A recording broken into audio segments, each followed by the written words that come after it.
very happy today to have Joel Salatin here with us talking. Now, Mr. Salatin, I've had the pleasure of reading some of your writings. I watched some of the video segments, and one of the last conferences I was walking into, you were speaking, and I remember it was the first time really that I had been introduced to you. In fact, hadn't been at that point, and I just remember walking in while hearing you and just thinking to myself, this guy is passionate. What is he talking about here? So for others that may not know, in a nutshell, what is Joel Salatin about?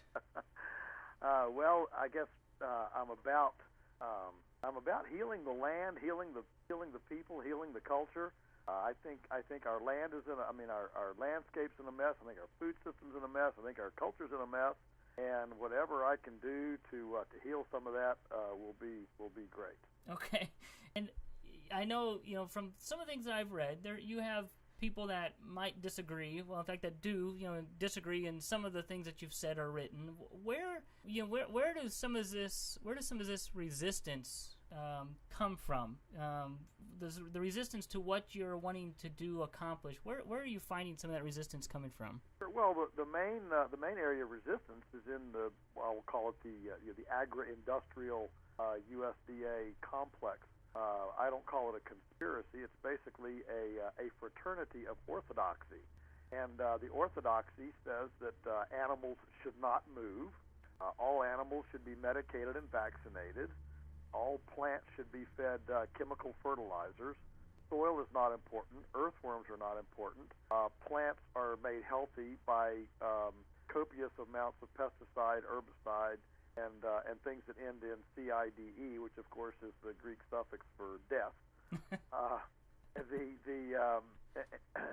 That carbon is not important. Actually, chemical fertilizer is far more important than carbon. That you can't have a localized food system without everybody starving to death. And anyway, I could go on. And I would suggest another big part of the orthodoxy is that you and I are too stupid and ignorant to make food choices, and so the government has to make those choices for us. And the industry and Monsanto and Ciba Geigy and Taco Bell and Kentucky Fried Chicken. The point is that there is a huge orthodoxy of ideas. I mean, it should give us pause that it's perfectly safe to feed your kids Twinkies, Cocoa Puffs, and Mountain Dew, but a backyard chicken, compost-grown tomatoes, and raw milk are considered hazardous substances at the official Food Safety and Modernization Act from our dear President Obama. The point is that if what I espoused, and I think it's absolutely essential, but if what I espoused became the new kind of norm in the land, it would completely invert the power, position, profit, and prestige of the entire global food movement. That is a big ship, and those are a lot of wagons that people don't want shot into, if you will. And so I feel like I represent, the Native Americans out here trying to hang on to a vestige of heritage, wisdom, and sensibility, and the orthodoxy out here has circled the wagons, if you will, and they're pretty big and they're pretty powerful. And so when I say a chicken doesn't need vaccines and medications, that strikes at the very core of Wall Street and gross domestic product. We don't measure the health of our culture by the health of earthworms or the health of our animals. We measure it by the health of GDP. And if your animals are sick and you're using more pharmaceuticals and veterinarians and depending on government laboratories to diagnose your diseases, well, that adds to GDP. So, in a lot of ways, our gross domestic product measure of cultural health skews the health away from the actual ecological, emotional, and social equity that we'd really like for our grandchildren to inherit. And that goes into my next question for you. One of your last blog posts on our guest series, you talked about owning backyard chickens and the benefits of owning backyard chickens, building up your kids' immunities and many other things. So why is it, or what is the actual reason then that we're seeing legislation against a simple thing like owning a couple chickens in your backyard? I mean, is it come down to a matter of politics and money? over the health and quality of our food? Right. Well, I wish I had an answer to that, and I really don't. I mean, I have friends that would say, "Oh, it's a conspiracy by by Tyson and the poultry industry to eliminate competition." It may be. I know that a lot of those folks are sincerely paranoid of democratized food systems. Why, if everybody has a chicken in their backyard, think of all the diseases we're going to have. Even though backyard chickens have far fewer diseases than what they have in the industry, since they confine them all in a factory and they all ingest fecal particulate all day, and we wonder why they get sick. There's definitely this orthodoxy and the fraternity of ideas that people don't know how to grow things. People are too stupid. Just look, put your nose into People magazine, keep up with the Kardashians, and we will take care of you. You poor peasants that don't know anything. The second thing, though, I think is even more real, and we can laugh at that first part and say, "Oh, come on." But I've seen it. I mean, I've been called a bioterrorist by the Virginia Poultry Federation here because our chickens commiserate with red-winged blackbirds, and they think they're going to take our diseases to the science-based, environmentally controlled, Purdue, Cargill, Tyson chicken houses and threaten the planet's food supply. So all the good Methodists and Presbyterians can sit in the pew and be very thankful that they are trying to put people like us out of business because we will make children starve in Bangladesh. Because now the U.S. won't have chickens to export to them anymore because the red-winged blackbird brought my, bird disease to the scientific Tyson chicken house. There certainly is a fair amount of that, and there's a lot more of that in ag country like I live in than in urban country. So what is it about the urban sector? And I would suggest that the real fear is simply the fear of the unknown. Dogs and cats, their manure, they are far filthier than chickens. But because of the industrial chicken industry, when people think chicken, they think concentrated animal feeding operations, or they think about, some old picture in the 1930s of a backyard, filthy chicken place, whatever. And so I think it's just a generic fear of the unknown. I mean, Americans now fear food. We're very fearful of food because we don't know anything about food. I mean, people don't even know how to thaw a T-bone steak. And so we fear things that we don't know about. And now, so many, especially urban Americans, have been so disconnected, so far removed from domestic livestock, whether it's a lamb, a chicken, or a pig, or whatever, that it is such an anomaly, such an alien, that it's inherently fearful. And it's unfortunate that we have allowed ourselves to become this ignorant and this disconnected from the intimacy of dining, eating, and I would suggest the accountability that comes in the food system when we actually know something about what we're eating. Right. So there's simply a lot of ignorance. I think Pat Foreman in her book City Chicks just deals with every one of those things right down the line, and she deals with this beautifully, by explaining that a dog an average American dog makes more manure, and it's very, very toxic, than 11 chickens. Well, many people, many families, 11 chickens would be way more than the number of eggs you would need. 3 or 4 or 5 would be more than enough.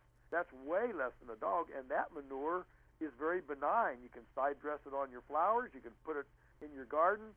You can put it on your lawn. You don't have to pick it up, put it in a bag, and put it in the garbage to go to some toxic landfill where it can leach into the groundwater somewhere. So there's simply a tremendous amount of paranoia over things that we don't know about. And it's a tragedy of our day that we have allowed ourselves to become that ignorant about something as common and normal as a backyard chicken. And why is it, the opposite side of being fearful of the unknown, why is it then, do you think, that we can look on the ingredients of a packaged food, not be able to pronounce half of the ingredients, yet we still don't think twice about eating it?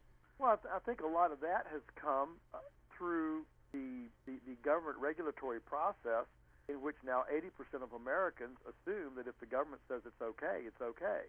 And so what we have is a is again a fraternity and a collusion between the large food industry, the large food enterprises, and the food regulators. I don't know if you've seen the movie Food Inc. I'm sure many of our listeners here would have seen the movie Food Inc.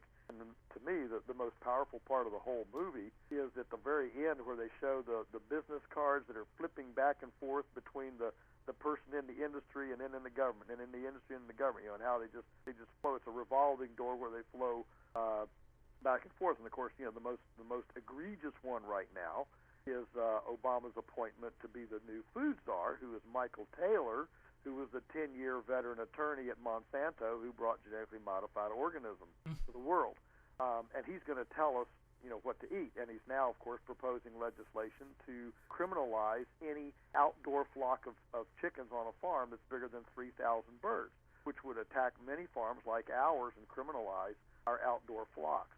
So I think that the government penetration, involvement, and meddling in the food system, where gradually people have voluntarily given over their knowledge, given over their responsibility, given over their choice to a supposedly benevolent big brother government to take care of us and tell us what to eat. The food pyramid was published in 1979. And it was the first time the government really officially came out and told us what to eat. And of course, on the bottom, that big wide bottom tier, you remember, is carbohydrates and grain. And of course, you can track America's obesity and type 2 epidemic directly. You can overlay the numbers and the charts directly as a result of that food pyramid. It should give us all pause to realize that Americans right now would be far healthier had the U.S. never told us what to eat.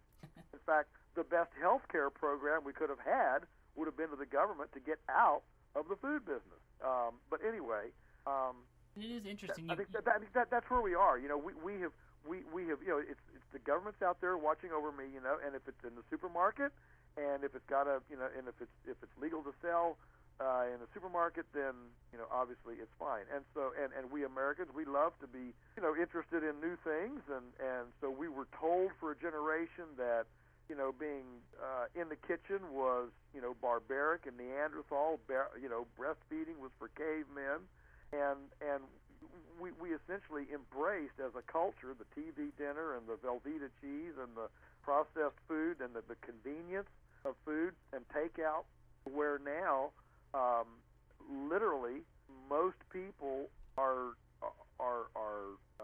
completely ignorant of their food. In fact, surveys show that 80% of Americans have no clue what they're going to have for dinner at 4 o'clock. 80% of people have put no thought at 4 o'clock in what they're going to eat. I mean, we put way more thought in the latest belly button piercing and which color our hair is going to be tomorrow than we do what's going to become flesh of our flesh and bone of our bones.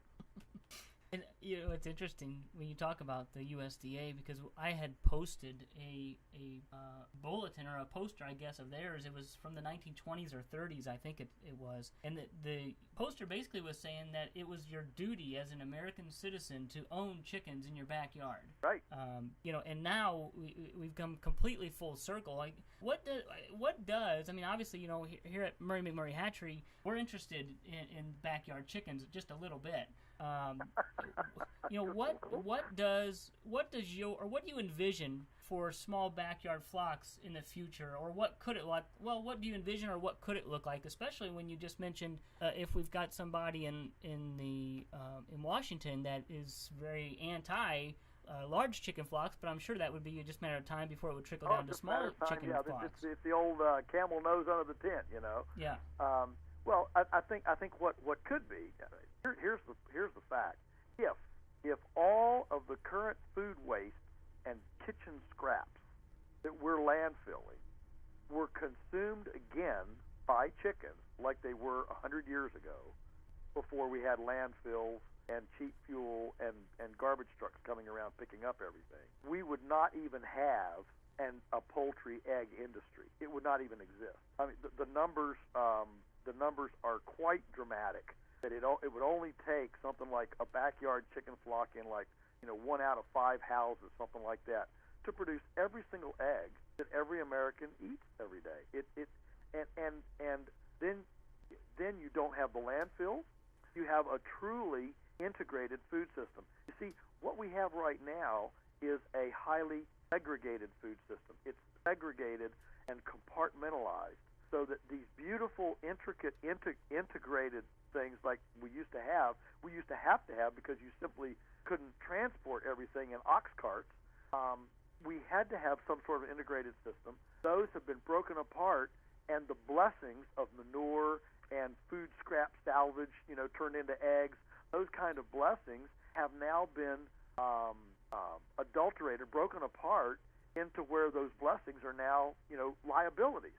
And now we have, concentrated animal feeding operations, and we have tractor trailers full of eggs, and we have, diesel garbage trucks and stench and vermin and rats and landfills and toxic waste and all that.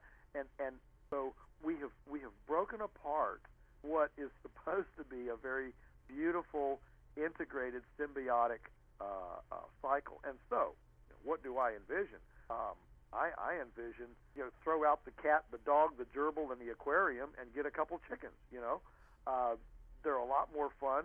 They eat your kitchen scraps. The manure you can use for your house plants, and you can eat the eggs they produce. I mean, that is true environmentalism. And I do the same thing on college campuses. A college campus, you're not environmental by separating your food waste, putting them in a separate barrel. They can go on a diesel truck to be trucked 10 miles away from campus to be composted, and then re-imported on a diesel truck a year later to fertilize the azaleas in the administration building. True ecological campus life would be a chicken house of 100 or 200 chickens pushed right up against the back door of the dining services, maybe with a breezeway, okay. But anyway, in proximity to where those food wastes never go on a garbage truck, never go anywhere. They go right into the chickens, and now the campus becomes self-sufficient in its own, it becomes carbon-centrically self-sufficient.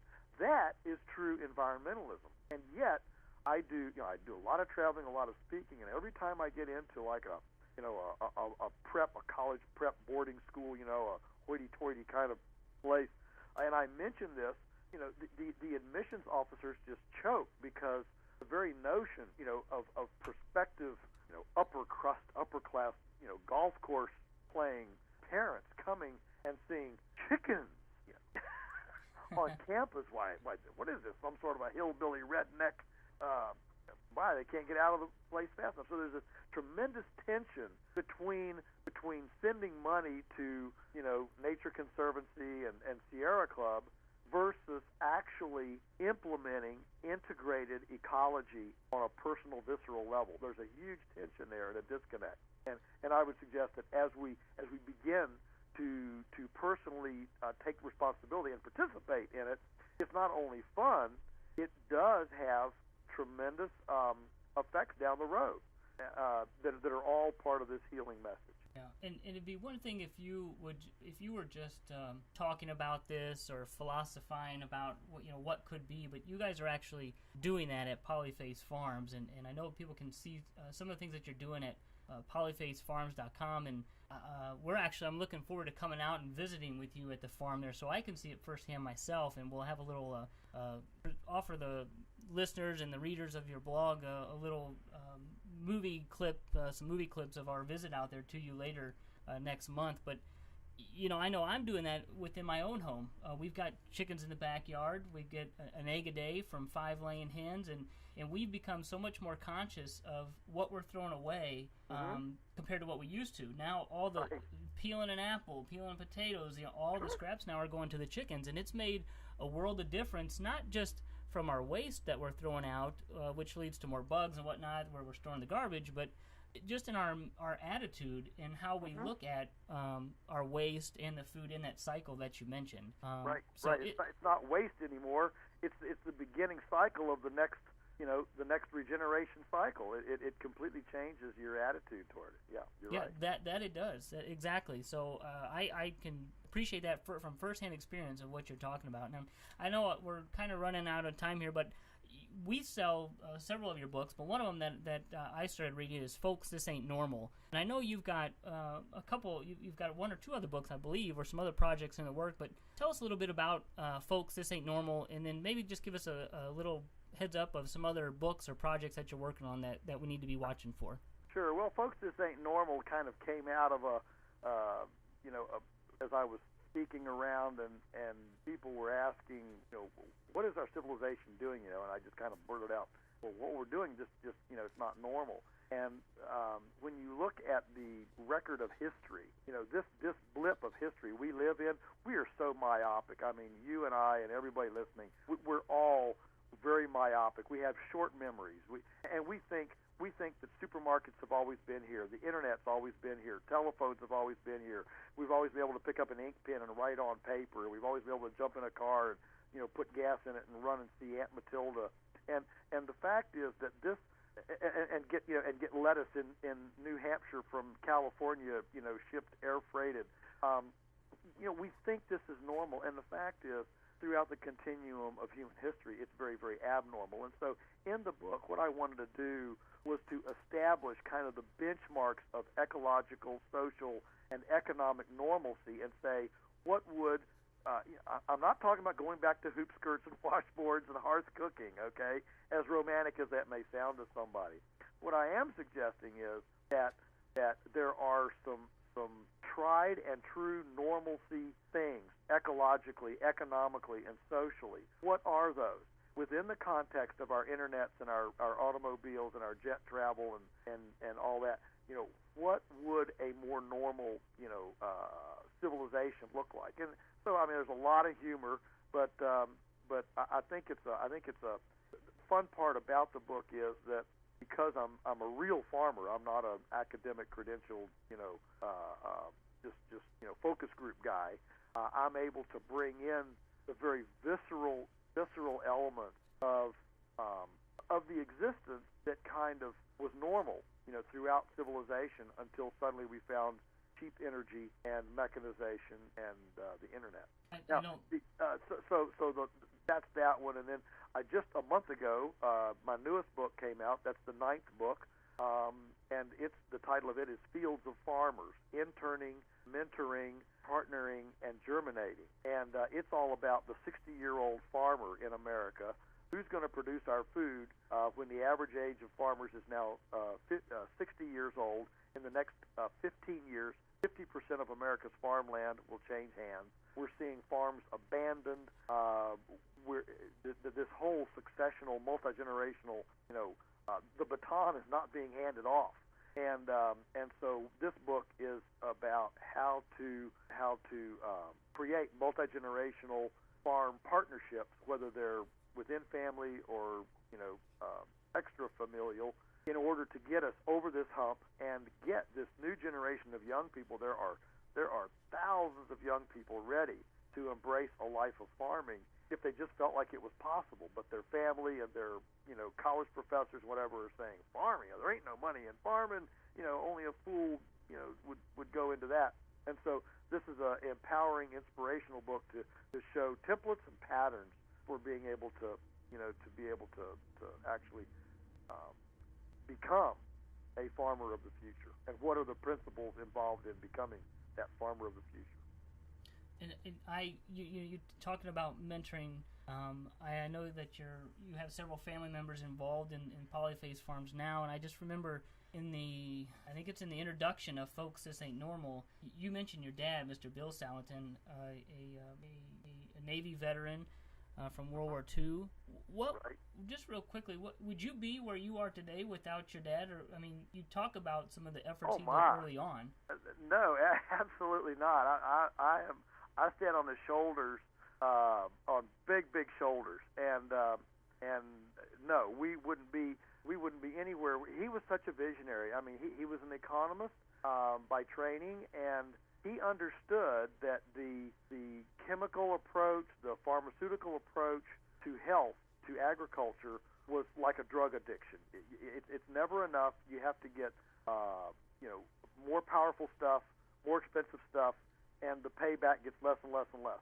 And so he went completely and said, what is a regenerative? What is a sustainable system? And we kind of gradually developed this idea of localization, carbon-centric, animal movement, perennials, portability, these kinds of things. And so there really aren't that many principles when you start looking at nature's economics, at ecology's economics. Start looking at it, there aren't that many. And once you embrace those, then everything else just naturally flows from those templates. And so he saw that early on, and although I've taken it, and refined these way farther than I'm sure he envisioned, the foundation, he absolutely laid the foundation and the principles, and I just, embraced them and ran with them, and they've definitely they've definitely worked. Yeah, he obviously a big influence and inspiration for this newest book that you're talking about. Absolutely. Oh yes. I mean, he certainly was my mentor, and yeah, we would not be anywhere. We have the distinct privilege in our family of having a couple of generations who lived a little bit below their means. So many Americans have the handicap of having a couple of generations behind them who lived a little above their means, and actually, it's good. It actually helps familial equity, and I mean emotional equity, financial equity, social equity, to live a little bit below your means, and so that was a tremendous blessing, and has helped me to be very frugal and marry a wife who was even more frugal, and that's been a great asset to us to have that frugality. Yeah, that's wonderful. Doesn't mean miserly. We give a lot of stuff away, but frugal simply means that you push a pencil and you look at your your margins, you look at your bottom line, and you make and you try to make decisions that are not just emotional decisions or peer-dependent decisions, or just because some expert said you ought to do this. Yeah, and that certainly circles back to food like you're talking about. In fact, I know when we go through our budget once a month, food is always right there at the top of the list, unfortunately. And that's one thing, the expense that is of what we pay for the convenience in some instances for food. And I would hate to see what other families spend in food, but I'm sure it's a trend as well for others that food is a very major portion of their monthly budget. Well, it is, but it's a lot less. In 35 years, our country has transferred 18% of our per capita income on food and 9% on health care to today, 9% on food and 18% on health care. So I would suggest that we do a lot better putting emphasis on purchasing better food than trying to figure out how to eat junk food and purchase better health insurance. Yep. And like you said earlier, if they're not planning their meal until 4 o'clock, they're going to pay that premium for the convenient food. Yes. Or convenient something, whatever we want to call it. Exactly. Well, when people ask me, what can we do? My first answer is to begin buying raw foods and preparing, preserving, packaging, and processing them in your own kitchen. Yeah. Look, if you go to any supermarket, and of course it's good to not go to the supermarket, but anyway, let's take potatoes. You can go. I went to the green markets in New York City, the most prestigious, arguably farmers market in the country. I said, show me the most heirloom, expensive potatoes in the market. We went over there, and there were these, blue Peruvian potatoes that were $1.99 a pound. Well, you can go right over to the supermarket, and there are Lay's potato chips, just regular name brand potato chips, and those boogers cost $3.99 a pound, and they occupy many square feet of shelf space in the store. And so the fact is that if you buy raw product and process it yourself, do your own domestic culinary arts yourself, you can eat like a king compared to, on relatively small budgets compared to if you're buying packaged, processed, frozen, microwavable boxed stuff.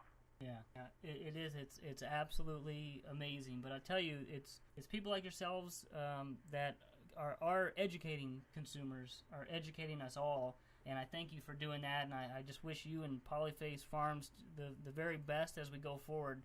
But thanks again for your hard work, and I can't wait to come out and visit with you on the farm and check out the chickens you got there, and we can talk a little bit more about that. And we'll be looking forward to another couple blog posts that you've been contributing to our guest series as well. We've had tremendous response from those that you have posted so far. So thank you so much for participating in that guest series at McMurray Hatchery here. Thank you, Chris. It's been an honor for me. Thank you so much. Okay.